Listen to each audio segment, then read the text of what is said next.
안녕하십니까. 저는 전 서귀포 농업기술센터 기술보호과장으로 근무했던 현동입니다. 달성군 농업기술센터에서 많은 농업인과 함께 감귤 재배 교육을 하게 돼서 매우 반갑습니다. 지금부터 본 강의를 시작하도록 하겠습니다. 지금부터 감귤 이론과 재배 기술에 대해서 강의를 시작하겠습니다. 발표 순서는 총 10가지로서 온난화와 감귤 재배, 과일 산업 현황, 감귤 계통 분류, 그 다음에 감귤의 기초 생리와 품종별 재배, 그 다음에 감귤 재배 기초 생장 특성 12생리 관리와 병해충을 통해서 마무리를 하도록 하겠습니다. 먼저 온난화와 감귤 재배에 대해서 말씀드리겠습니다. 온난화가 되면서 과실의 재배 적지가 좀 바뀌고 있고요. 주산지와 수량 품질 변화가 생기고 있습니다. 특히 최근에는 그 병해충과 생리장애가 증가하는 영향을 이제 주고 있죠. 그 다음에 이제 보시면 과거에 대구가 이제 사과의 주산지였는데 지금은 영월이 주산지가 되겠습니다. 또한 이제 육지부의 감귤 재배는 전남 해안과 경남 해안 지방을 중심으로 최초 재배가 되다가 지금은 전국이 이제 재배를 하고 있다고 보시면 될 겁니다. 그 다음에 이제 이렇게 보시면 이게 대전에서 생산되는 천혜향이고요. 다음이 보시는 게 이제 경산 같은 데서 재배되는 천혜향이 되겠습니다. 그 다음에 이거는 합천에서 생산되는 레드향이 되겠고요. 이것도 이제 경산에서 재배되는 레드향이고요. 이거는 이제 전남도에서 이제 레드향이 이제 출래 상태의 모습이 되겠습니다. 또한 이것도 보면 전라남도에서 많은 면적을 지금 하고 있고요. 그럼 왜 감귤 재배는 육지부에서 이제 가능할까요? 가능한 이유는 그렇습니다. 망감류는 여러분들이 지금 아직 재배를 안 하셔서 잘 모르시겠지만 추위에 굉장히 약합니다. 그런데도 불구하고 이제 조기에 내륙에서 재배될 수 있었던 것은요, 시설 내에 경제성만 있으면 재배가 되고 보온 시설만 있으면 가능했거든요. 이제 이렇게 해서 이제 아마 전국이 재배가 늘어난 것 같습니다. 두 번째 보면 과일 산업 현황을 잠깐 살펴보실 필요가 있겠습니다. 이 과일은요, 지금 생산액을 보면 우리 6대 과실 중 하나 중 가장 많이 생산되는 과실이 사과입니다. 그 다음에 감귤은 한 2위 정도 유지를 하고 있는데요. 이렇게 이제 생산량은 전체 과실의 6대 과실이 한 91%를 차지하고 있다고 보시면 될 겁니다. 감귤을 재배하기 전에 반드시 참고해야 될 게 최근에 이제 여러 가지 영향으로 인해서 경제사정 등으로 인해서 이제 1인당 감귤 소비량이 감소하고 있습니다. 과거에 이제 2007년도만 해도 한 16kg 이상 1인 소비를 했는데요. 지금은 1가구가 12.7kg밖에 소비를 안 하기 때문에 6대 과실 생산과 감귤의 생산을 비례하여 많은 양의 감귤이 생산이 된다면 내가 재배를 해서 생산했을 때 아마도 단가가 낮아지겠죠. 그 다음에 감귤에 대한 계통 분류에 대해서 말씀드리겠습니다. 세 번째로. 이 감귤은 여러 가지 계통이 분류되고 있는데요. 뭐 만다린이나 오렌지도 분리하기도 하고요. 그 다음에 금감이라는 것도 있고요. 탱자라는 것도 있습니다. 근데 우리가 주로 재배하는 이제 감귤은요, 크게 나누어서 온주밀감과 만감류를 나누는데 그 중에 이제 재배 방법이 노지를 할 것이냐, 하우스를 할 것이냐.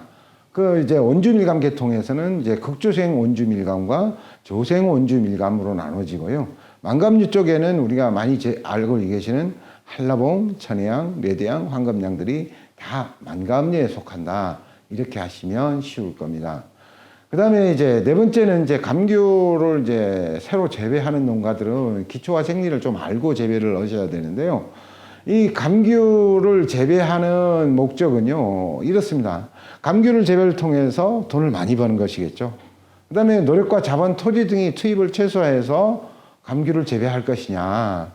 그 다음에 좋은 품질의 감귤을 생산해서 제값 받고 내가 소득을 많이 올릴 것이냐라는 겁니다.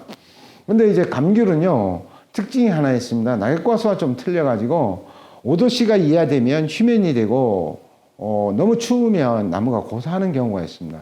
그 다음에 또 온주밀감은 10도씨 이상이 돼야만 생장이 가능하고 한라봉 같은 만감류는 반드시 15도씨 이상이 돼야 생장을 이제 하게 됩니다. 이제 사진으로 좀 생장 단계를 말씀드리면요. 처음에 온도가 따뜻해져 가지고 이제 제주 같으면 이제 4월 상순쯤에 저렇게 이제 노지 상태에서 발화가 되고요. 그다음 하우스는 좀 더 빠르겠죠. 그다음에 가오는 곳은 이제 내가 마음대로 발화기를 조절할 수 있고요.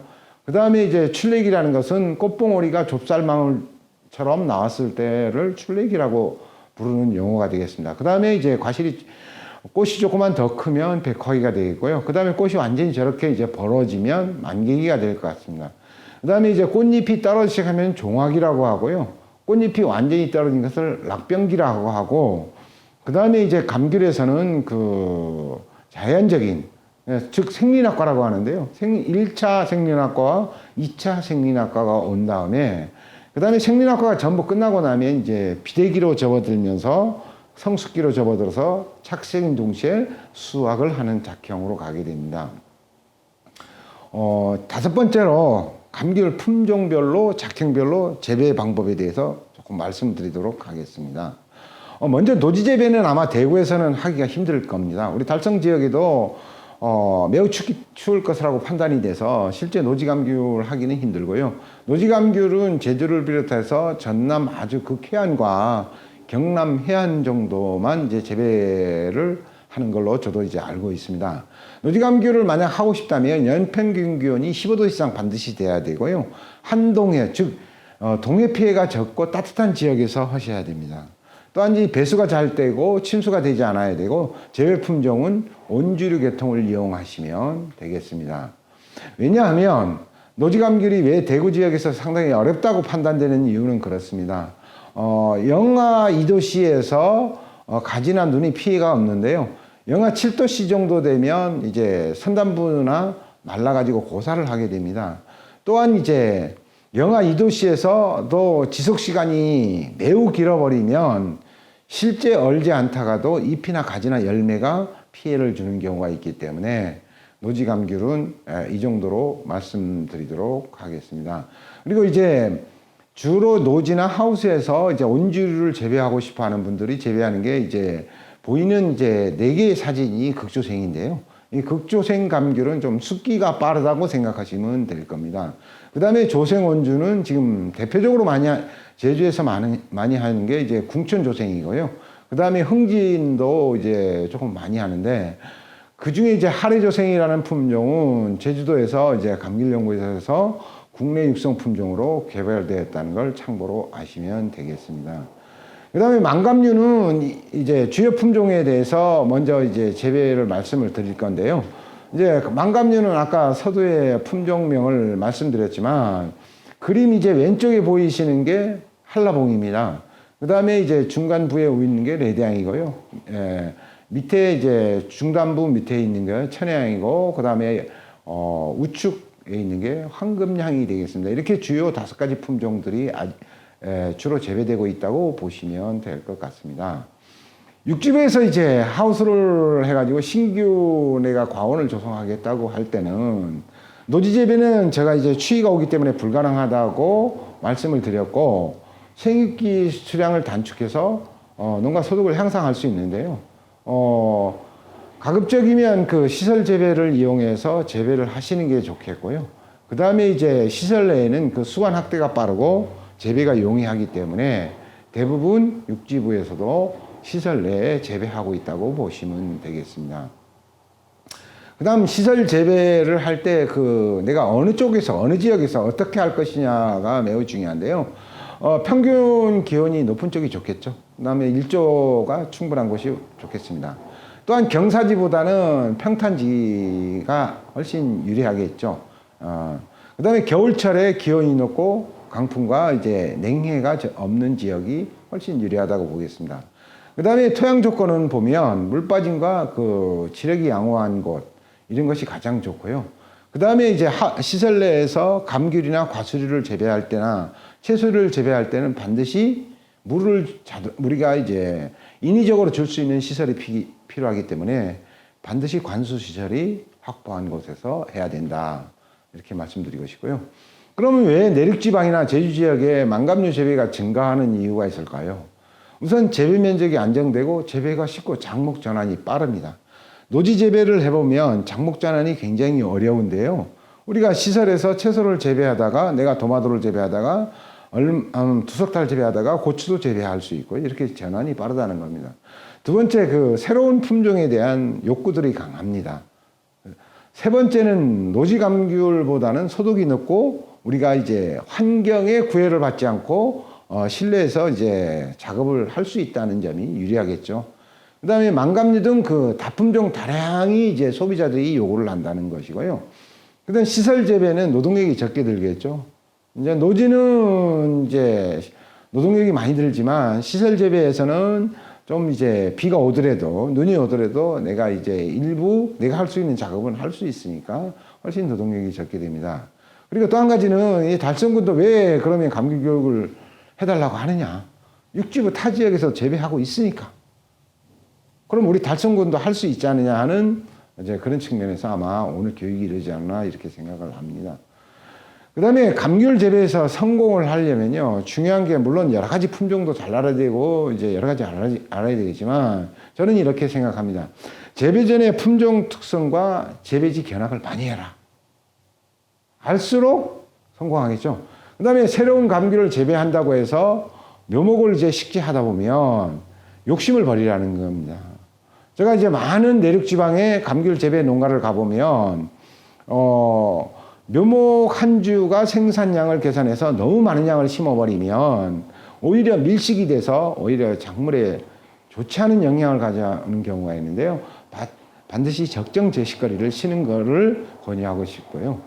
그 다음에 감귤 품종 특성에 대해서 정확히 알고 전문가와 협의해서 심는 게 좋겠죠. 아직 달성군은 감귤에 대해서 전문가가 없지만 제주 지역에 있는 분이라도 나는 감귤을 하고 싶은데 어떻게 하는 게 가장 좋겠느냐에 대해서 상의를 하고 한 번쯤은 상의를 하고 이제 하는 게 훨씬 실패율이 적겠죠. 그 다음에 다양한 교육을 통해서 고품질 감귤을 생산해야 되는데요. 뭐 달성군이 필요하면 교육을 하겠지만 필요시에 이제 제주 지역에 가서라도 이제 교육을 받아야 된다. 교육을 통해서 내가 이 특성에 대해서 정확히 알고 재배를 어떻게 하는 것이 가장 생산성이 좋고 소득이 좋은지를 알고는 있어야 된다는 점입니다. 오늘 감귤 교육은요, 총 이제 10항목에 대해서 제가 말씀을 드릴 건데요. 1번 온난화 감귤 재배부터 감귤 품종 작행별 재배는 일부 시간으로 여러분에게 말씀을 드리고요. 2부는 이제 품종별 재배부터 마무리까지를 2부 시간으로 이제 강의를 하도록 하겠습니다. 그래서 1부 강의를 여기에서 마치고 다음에 2부 강의를 하도록 하겠습니다.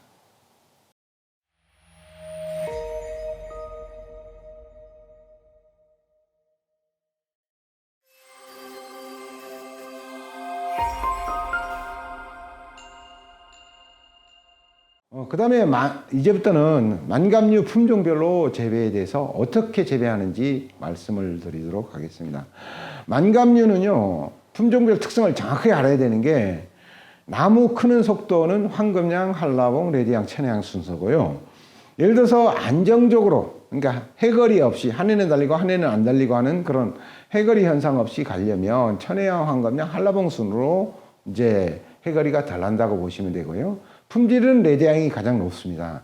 그 다음 수확 일수가 가장 빠른 건 황금양이고요.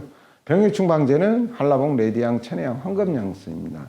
이런 걸 알아가지고 내가 품질 쪽으로만 높여야 되겠다면 당연히 레드양을 해야 되겠죠. 근데 수확 일수를 빠르게 가려면 황금양 쪽으로 가셔야 되겠죠.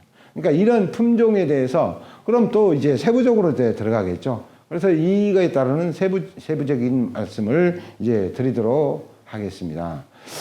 먼저 이제 한라봉입니다. 한라봉은 원래 이제 일본에서는 부지하라고 부르는데요. 청견하고 퐁쾅을 교배해서 탄생된 게 이제 한라봉입니다. 이렇게 이제 봉이 튀어나왔다 해서 한라봉으로 이름이 붙여져 있는데요. 한라봉은 보통 이제 가오는 12월에서 1월에 수확하고요. 무가오는 2월 상순에 수확하는데 아까 이제 감귤의 생육을 보셨죠? 그림으로 봄순이 발화해서 수확까지 약 300일 정도 소요됨을 알아야 된다. 그리고 이제 한라봉은 과실 개체 간의 품질이 다 다릅니다. 우리가 대부분 같은 위치에 열매가 달려 있으면 당도나 산함량이 똑같을 것 같지만 전혀 틀리기 때문에 한라봉의 특성을 잘 알고 재배하라는 게 바로 이런 부분이 되겠습니다. 그 다음에 이제 이런 부분들이 이제 나중에 소비자가 이제 택배 또는 구입을 했을 때 불만 요인이 될 수도 있기 때문에 조심해야 되고요. 한라봉을 재배하려면 몇 가지 중요한 내용을 다 아셔야 되는데요. 품종의 고유 특성은 반드시 알고 있어야 되고요. 그 다음에 이 한라봉이 돈으로 보이면 절대 안 된다는 겁니다. 왜? 열매 속기나 꽃따기나 이런 걸 하지 않기 때문에. 그리고 이제 만감류는 알맞게 역과비를 해야 되고요. 절대 많은 양을 달려서는 절대 안 된다는 겁니다.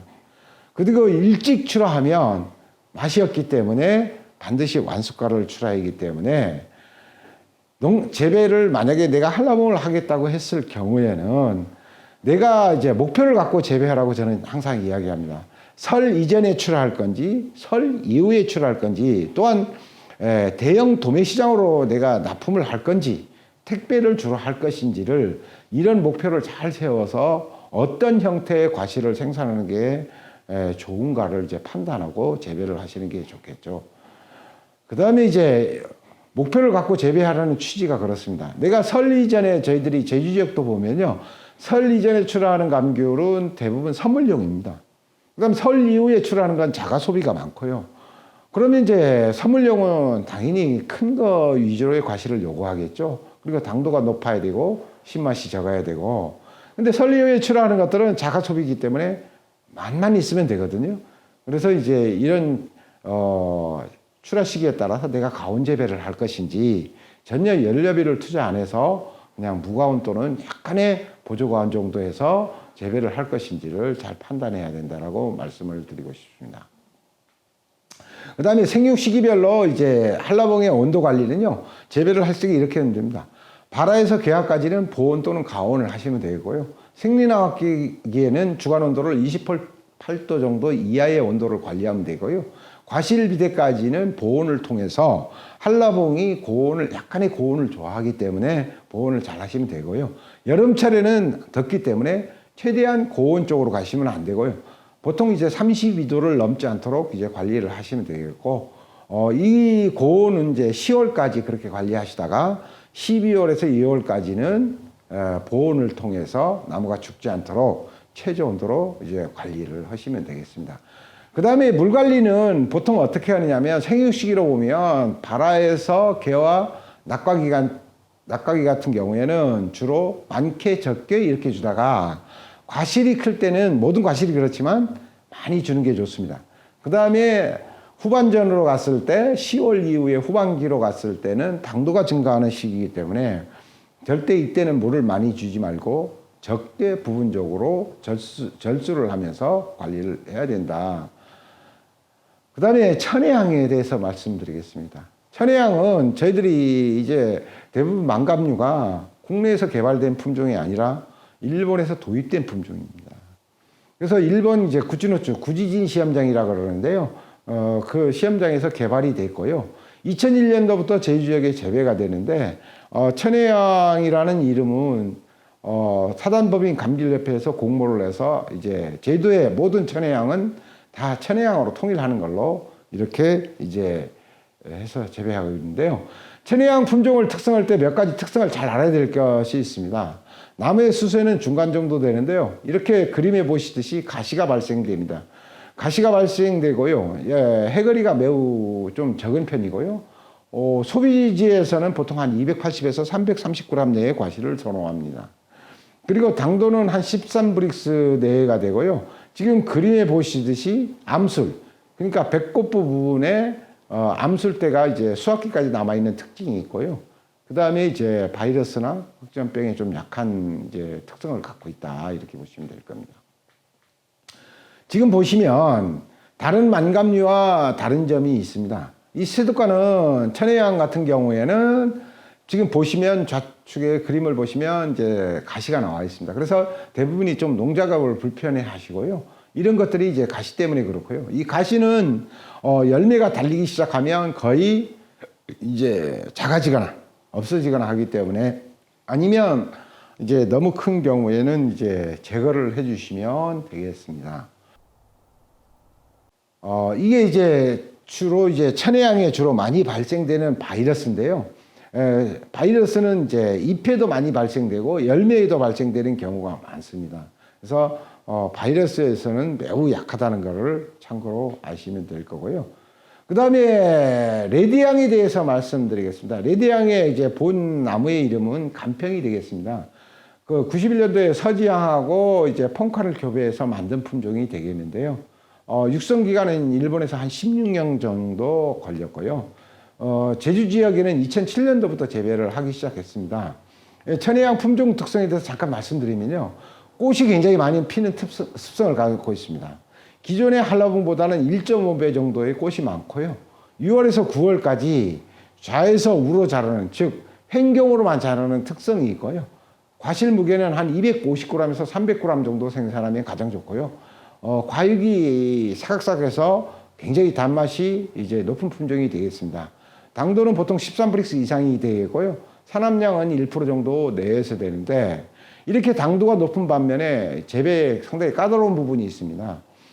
자축에 보면, 중간에 보면 열매가 깨져 있죠. 저걸 이제 전문 용어로는 열과라고 합니다. 열과가 심하게 많고요. 그 밑에 하단부의 그림을 보면 붕소개월 피비에서 열매가 이상 낙과되는 증상이 있기 때문에 이런 걸 교육을 통해서 반드시 어떻게 할 것인가를 알고 난 다음에 레드향은 재배하는 게 좋겠다. 레드향은 품종 특성과 재배 특성에 따라서 농가가 해결할 수 있는 부분도 있고 해결 못하는 부분도 있습니다. 즉 농가가 감수해야 되는 부분은요, 껍질이 굉장히 얇다는 것은 이미 육종 상태에서 그렇게 만들어 버렸습니다. 그 다음에 열과가 나오는 부분은 어쩔 수가 없어요. 육종 상태에서 이미 만들어졌기 때문에. 그 다음에 행경비대가 빨라서 또 열과가 많은 이유도 있고요. 그 다음에 과실의 양분 소비 능력도 많은 것도 나무의 본 특성입니다.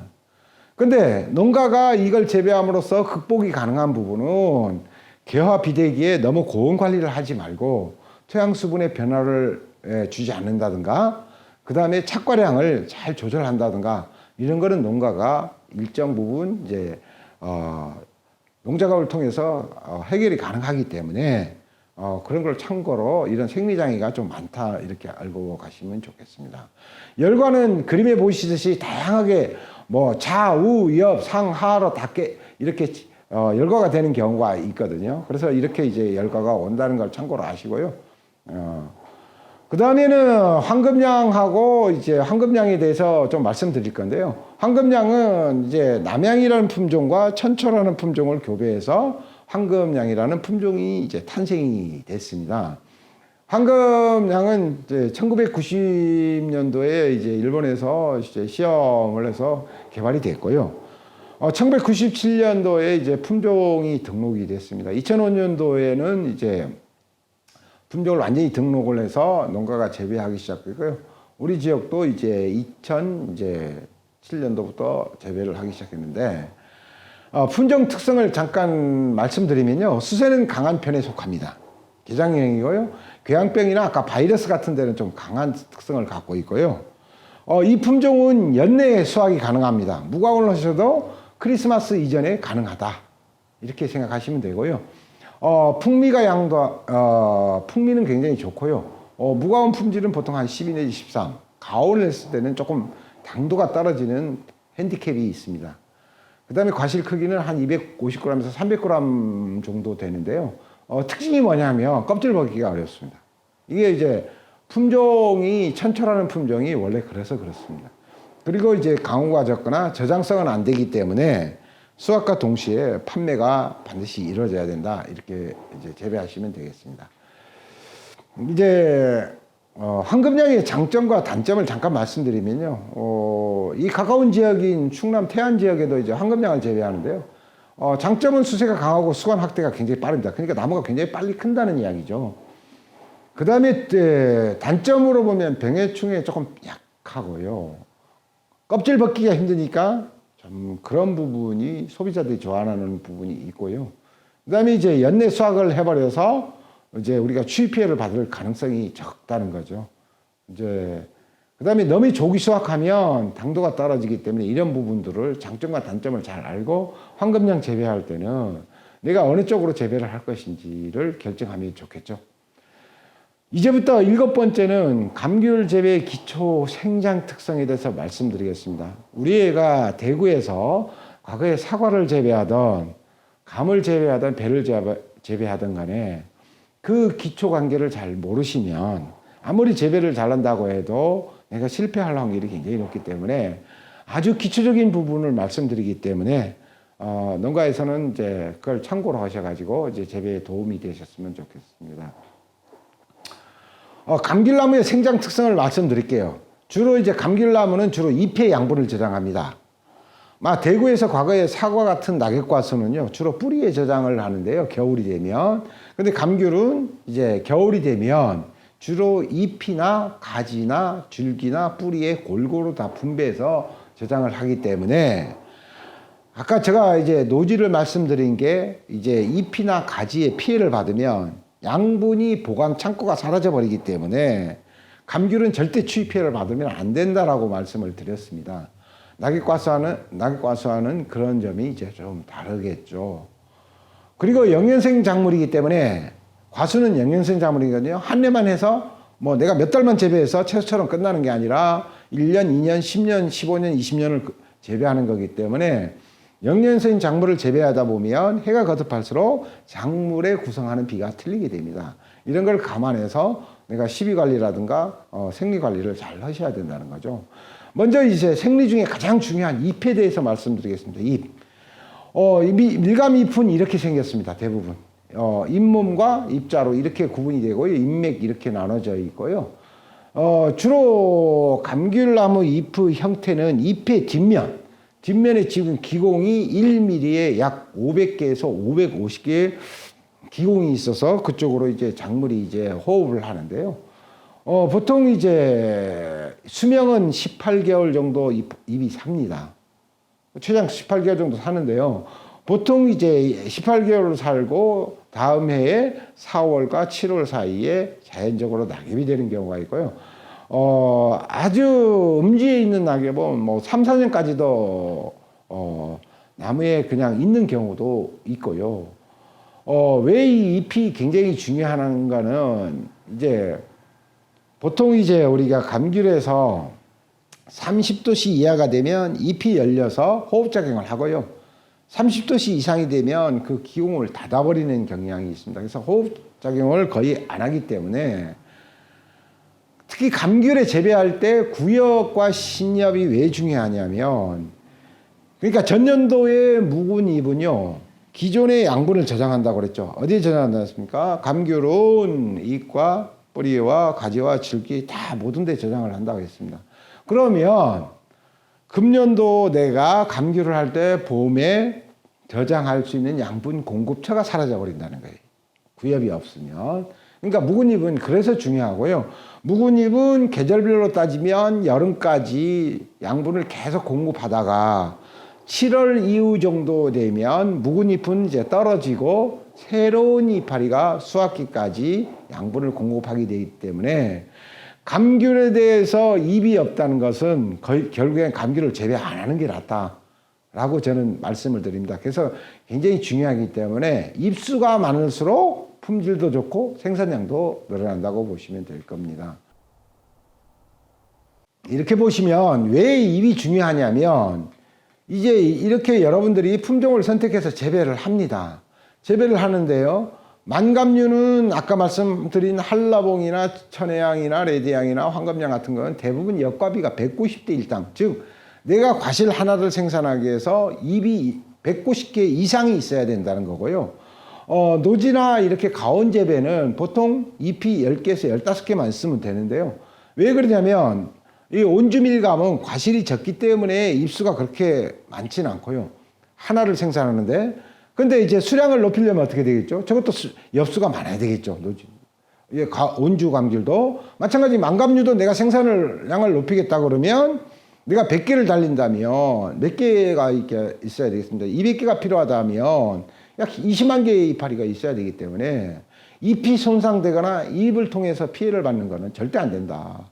그거는 이제 감귤에 대해서는 수량이라든가 품질에 영향을 줄 수가 있기 때문에 그걸 주의하셔야 되겠습니다. 그다음 가지하고 뿌리에 대해서 말씀드리겠습니다. 보면 꽃은 이렇게 나옵니다. 저기 보면 단생유효파, 총상유효파, 직화, 직화라고 나오는데요. 잠깐 칠판에 그림을 그리면서 말씀을 드릴 건데요. 온주밀감 같은 경우에는 이렇게 이제 줄기가 있고 잎이 이렇게 있겠죠. 잎이 이렇게 있으면요.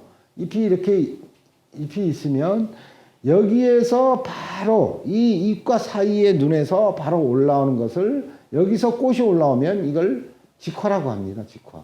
그러니까 직접 나오는 꽃이다라는 표현입니다. 풀어서 이야기하면. 그런데 우리가 유효파는 뭐냐면 잎이 달려 있고 그 다음에 여기에 최종적으로 꽃이 나오는 것을 유엽파, 즉 유효한 이파리들이 붙어서 꽃이 나온다는 뜻이거든요.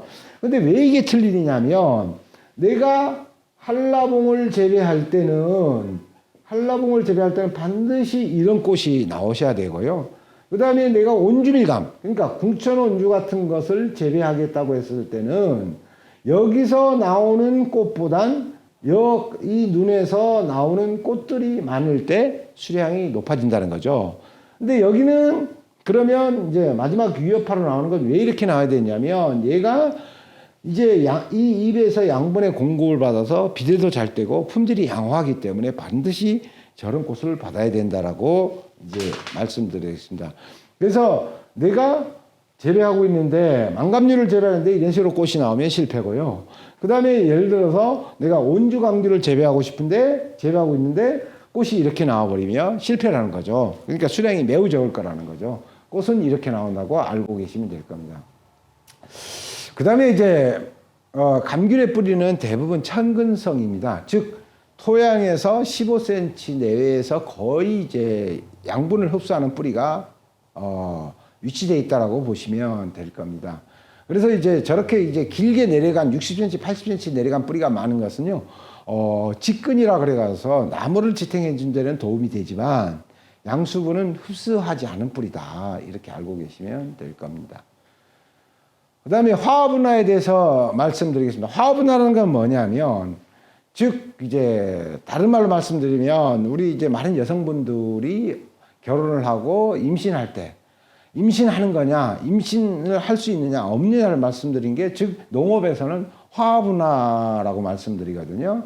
화합분화는 간단하게 말씀드리면, 입에서 탄소동화 작용에 의해서 꽃눈이 형성되는 과정이라고 보시면 될 겁니다.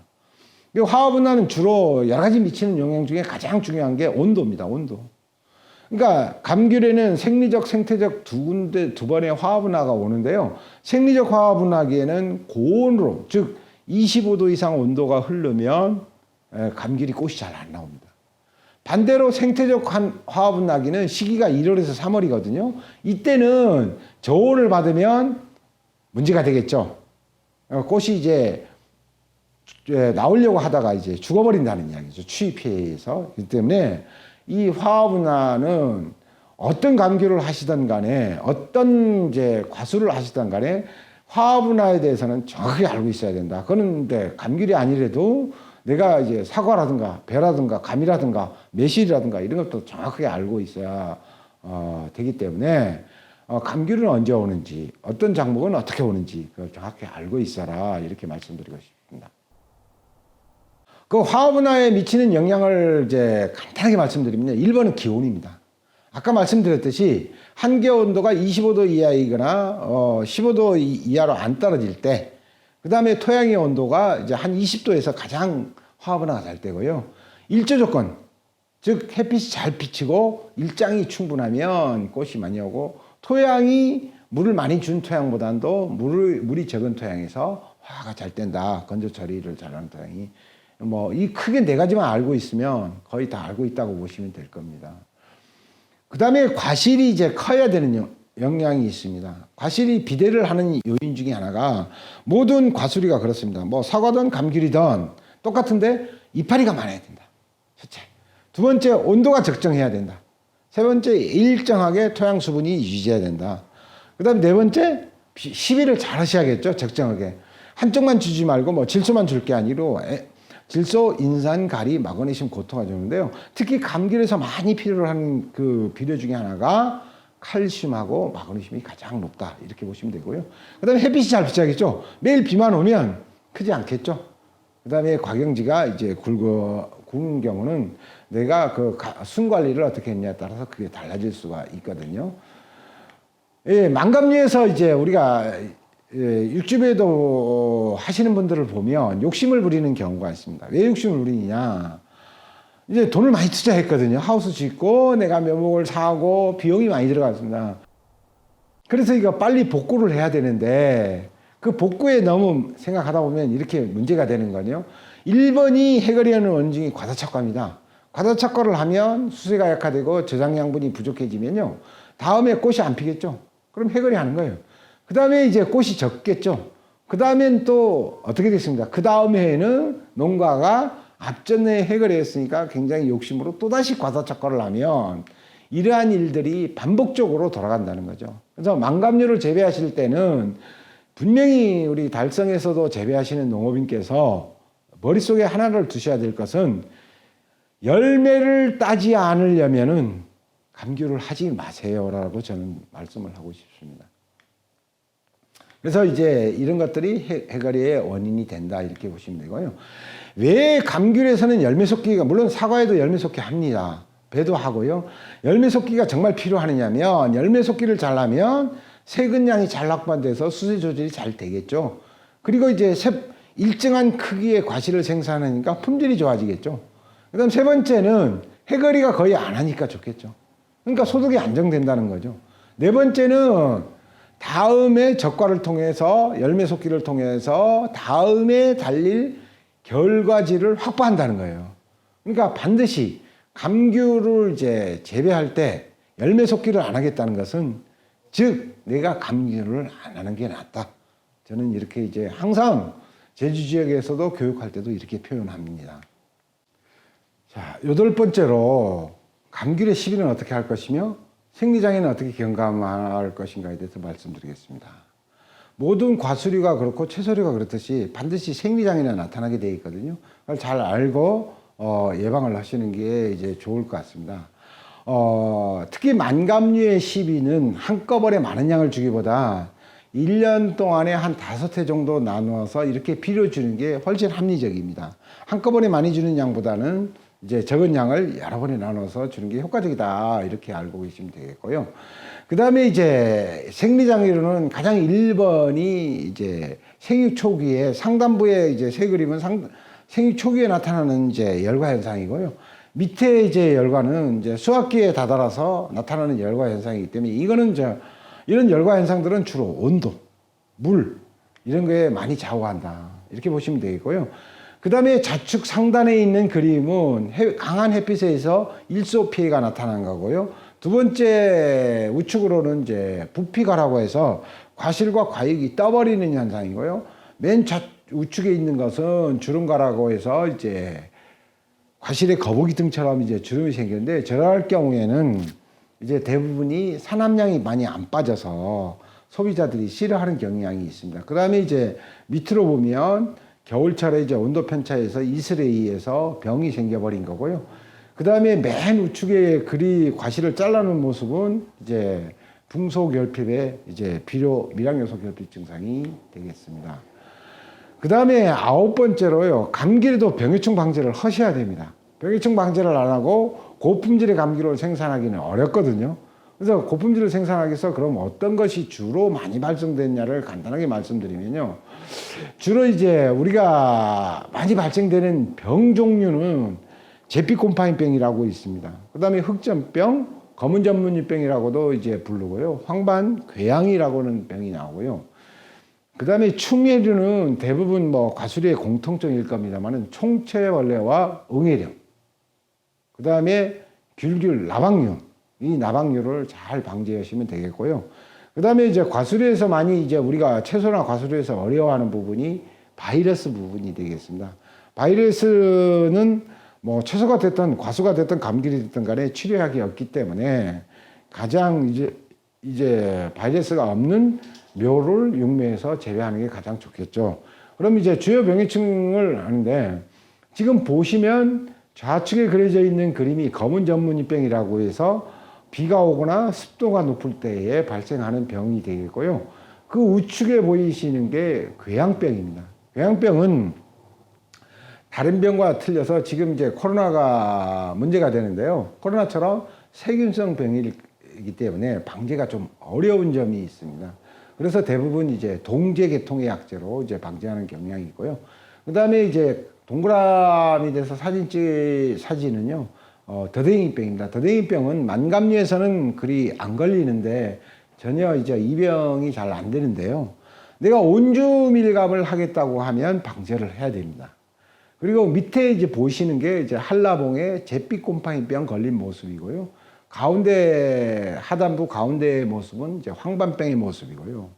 그리고 이제 맨 우측에 하단에 있는 것들이 바로 수지병입니다. 즉 대구 지역에서 우리 달성 지역에서도 재배를 잘못하면 저렇게 이제 밑에 하단부가 수지가 걸려서 우리가 사람이 동상 걸린 것처럼 피해가 와서 재배를 못하는 경우가 있기 때문에 굉장히 겨울철에 보온을 잘 하셔서 재배를 하셔야 된다 이렇게 되고요.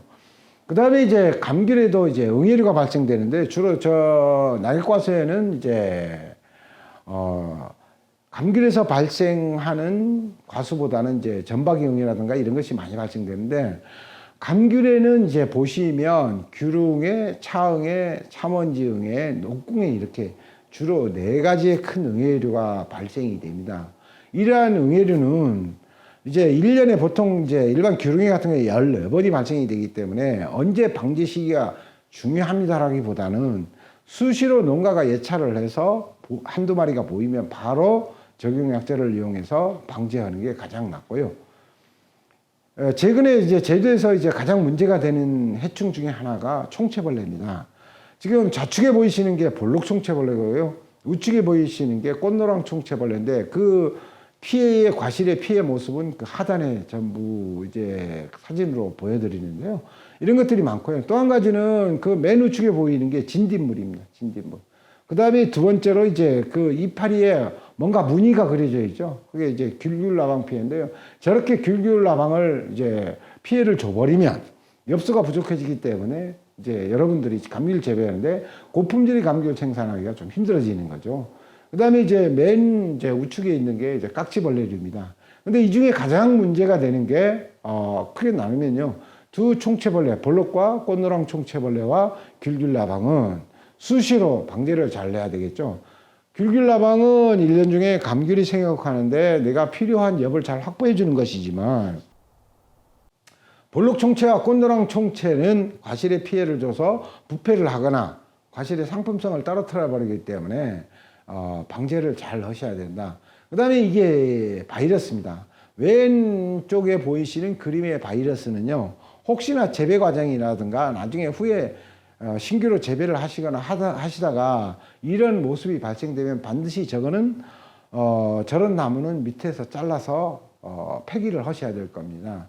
그 다음에 우측에 있는 것들은 이제 온주 위축 바이러스라고 해가지고 크게 이제 자기가 수세 관리만 잘하면 제외할 수 있고요. 하단부에 보이시는 거는 이제 모자이크 바이러스라고 해가지고 이 바이러스도 굉장히 강한 바이러스이기 때문에 이렇게 걸린 나무를 이제 했을 때는 잘라내고 농업인이 이제 사용을 했던 도구는 전부 알코올 또는 락스로 소독해서 사용하는 게 원칙이 되겠습니다. 이제 10번째가 되겠습니다. 이제 교육을 마무리 이제 해야 될 시점이 되는데요. 여러분에게 이제 신규 감귤을 하기 위해서 중요한 거 몇 가지만 말씀드리겠습니다. 감귤 재배 전에 반드시, 저도 마찬가지입니다만은 제가 만약에 이제 대구 쪽에서 재배했던 사과를 재배한다면 굉장히 심사숙고해야겠죠. 왜 그러냐면 이유는 이렇습니다. 꼭 필요한가? 내가 꼭 감귤을 재배할 필요가 있는가라는 걸 한 번 더 생각해 보라는 거죠.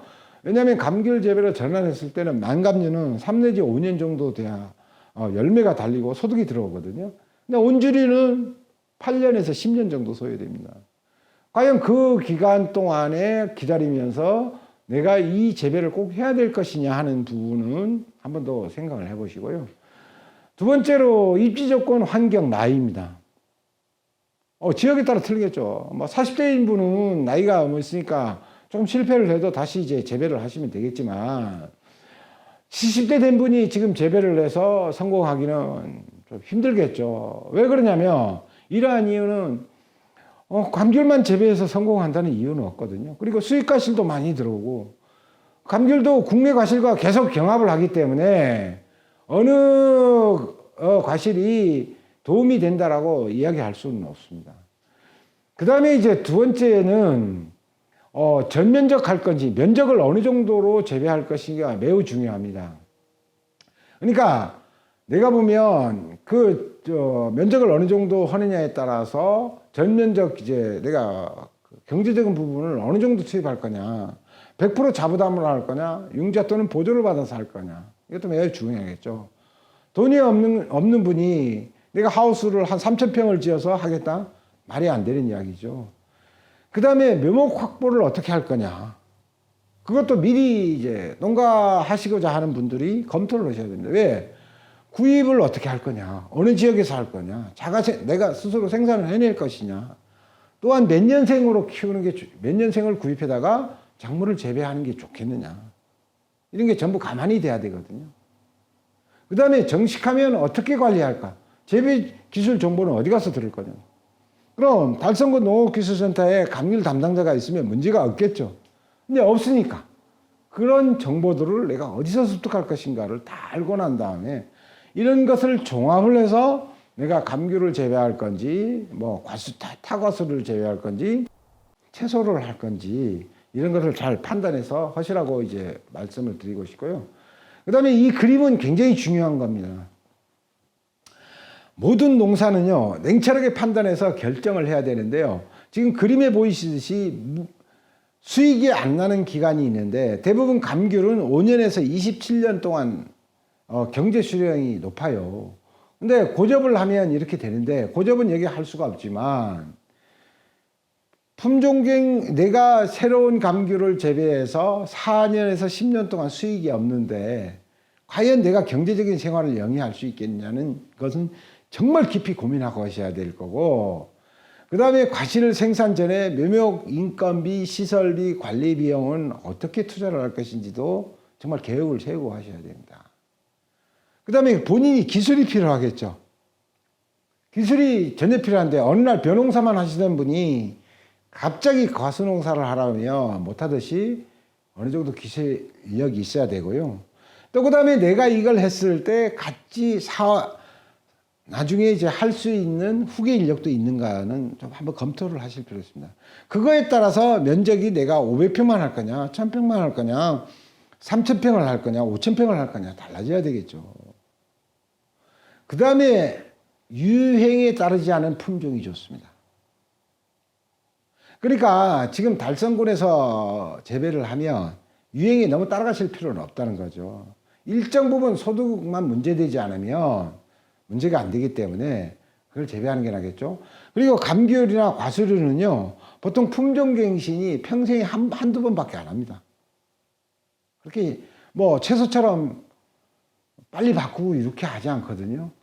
그래서 이제 우리가 보면 손익분기점이 보면 하우스는 경영비 투자 비용이 손익분기점이 어느 정도 될 것이냐, 10년이냐, 15년이냐, 이걸 잘 판단하고 하셔야 됩니다. 그러니까 그런 경영 분석을 잘 하고 들어가셔야 된다는 거죠. 근데 내가 많은 돈을 들이고 시설을 하고 뭐 해서 융자 받아서 했는데 결국엔 그게 빚이 되면 자녀분들에게도 빚을 물려주는 결과가 되고 그분이 70대, 80대까지 빚을 물려고 계속 농사만 짓는 것이 돼요.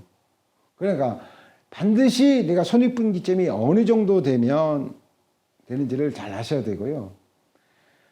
저는 굉장히 중요한 게 수량 쪽으로 가면 안 된다 그래요. 모든 게 다 그렇습니다. 뭐 그건 과철이도 그렇고 우리가 벼나 이런 건 아니면 채소나 과철이나 뭐 아니면 저희들이 이제 재배하고 있는 감귤, 그다음 사과, 배 다 마찬가지입니다.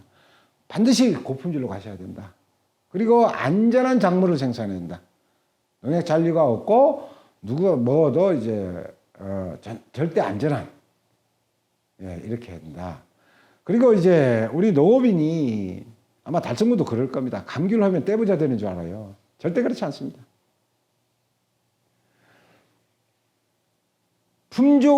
고품질은 내가 돈이 되지만요. 저품질을 만들 때 반드시 고수익을 보장할 수가 없습니다. 그렇기 때문에 품종에 맞게 내가 재배 환경과 기술에 맞게끔 재배하는 게 중요한 거지. 보통 보면 내륙 지방에 이제 육지부에 와서 보면 굉장히 어려운 품종을 선택해서 하거든요. 제주에서는 안 하는.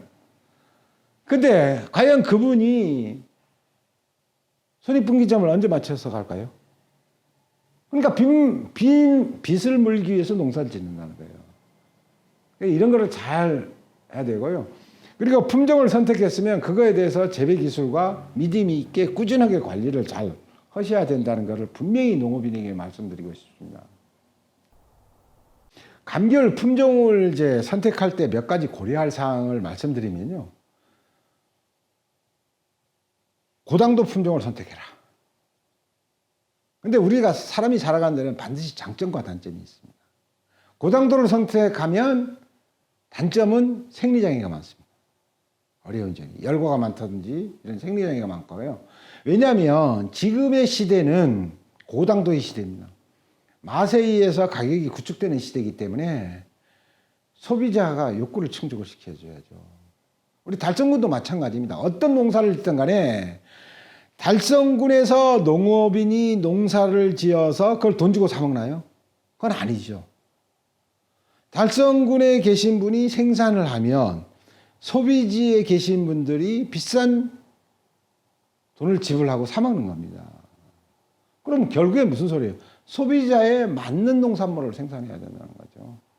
그러니까 이제 당도, 산함량, 착색, 향기. 한 가지만 더 말씀드리면 서울에 계신 소비자는 시면 안 먹는다. 근데 배나 사과는 뭐가 없죠? 산이 없죠.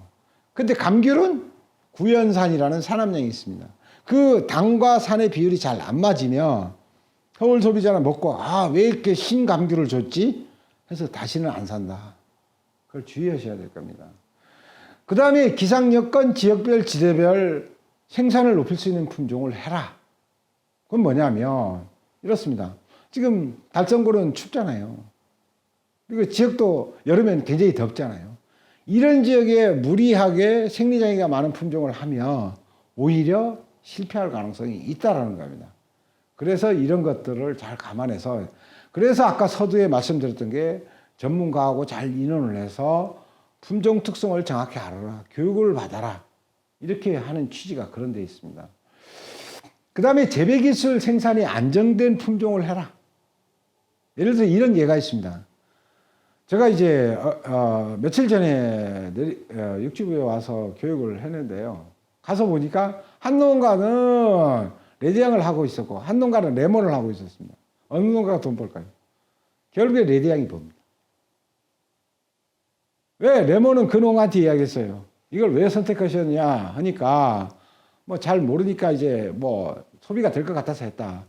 근데 그분은 먹을 수 있는 감귤이냐 가공을 해야 되는 감귤이냐조차도 모르고 있었던 겁니다. 그러니까 레몬은 가공을 해서 소비자가 차로 마신다든지 이렇게 해야 되는 것이고요. 레드향은 그냥 벗겨서 이제 드시면 되는 거잖아요.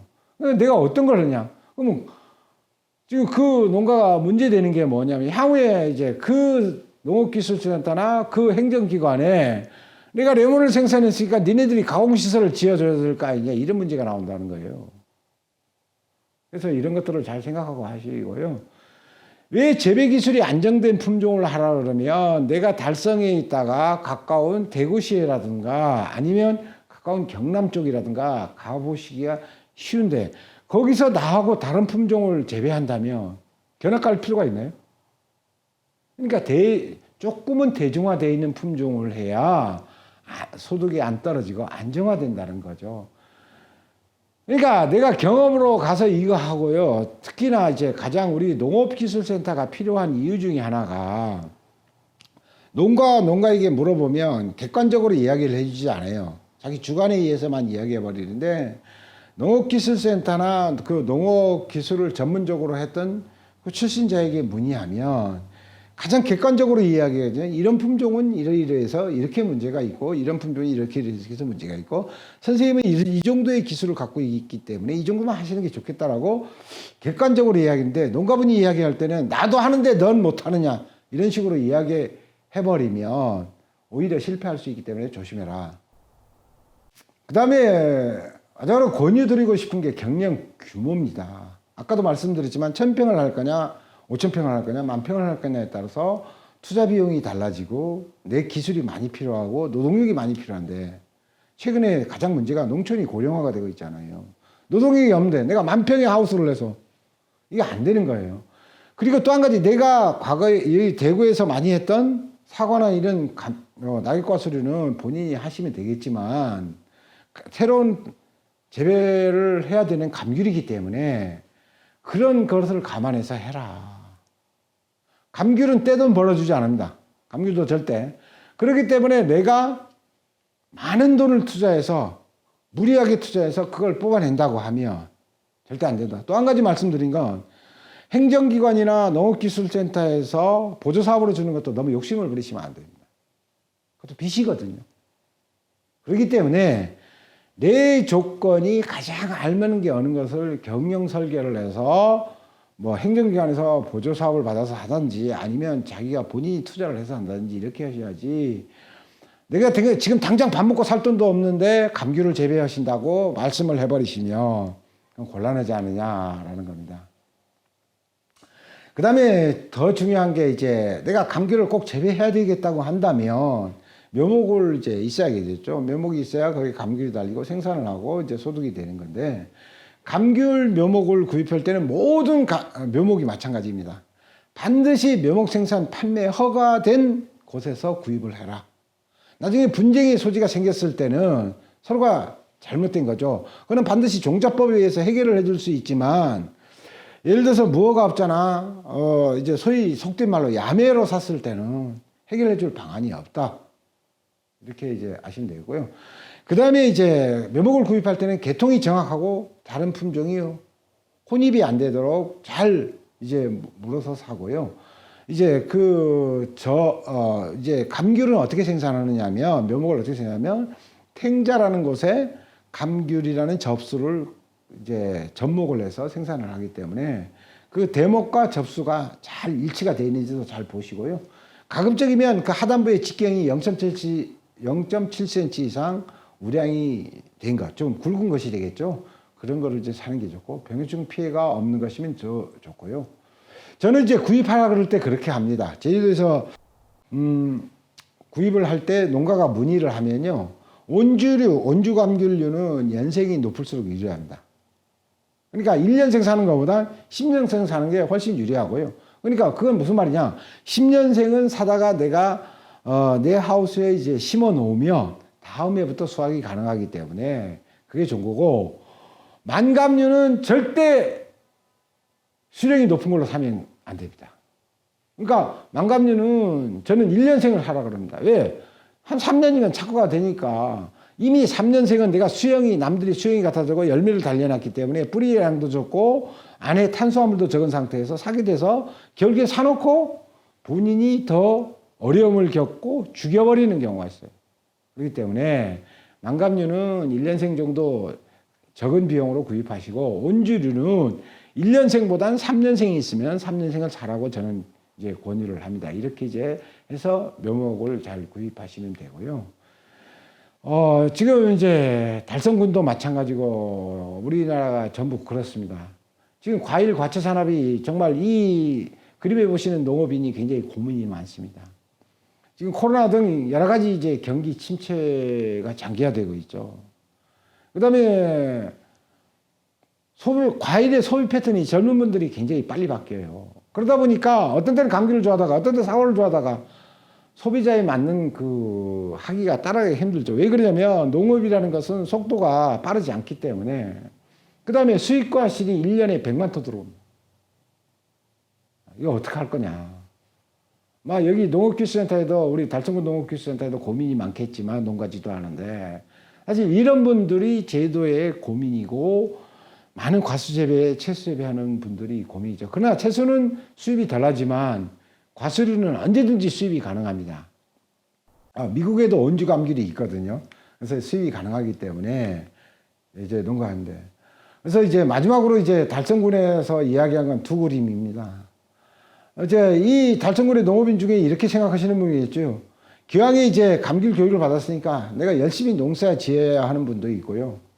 그 감귤 어려울 게 뭐 있어? 내가 과수농사 40년인데 대충 지으면 돼. 이렇게 하시는 분이 있는데 선택은 여러분의 몫입니다. 제가 어떻게 하라고 할 수는 없지만 우리 달성군 농업인은 어느 쪽일 것인가는 정답은 알고 있을 거라고 저는 생각을 합니다. 그래서 기왕에 농사 지을 바에는 최선을 다해서 그다음에 최고의 농업인이 되는 게 가장 좋겠죠. 그래서 이제 교육을 끝까지 경청해 주셔서 굉장히 고맙게 생각하고요. 뭐 필요한 게 있으면 이제 핸드폰으로 이제 문의하시면 되겠고 이렇게 이제 감돌입니다. 그다음에 이제 최종적으로 제가 하고 싶은 말은 많은 교육을 이제 받아주셔서 이제 고맙다는 말씀을 드리면서 교육을 마치도록 하겠습니다. 감사합니다.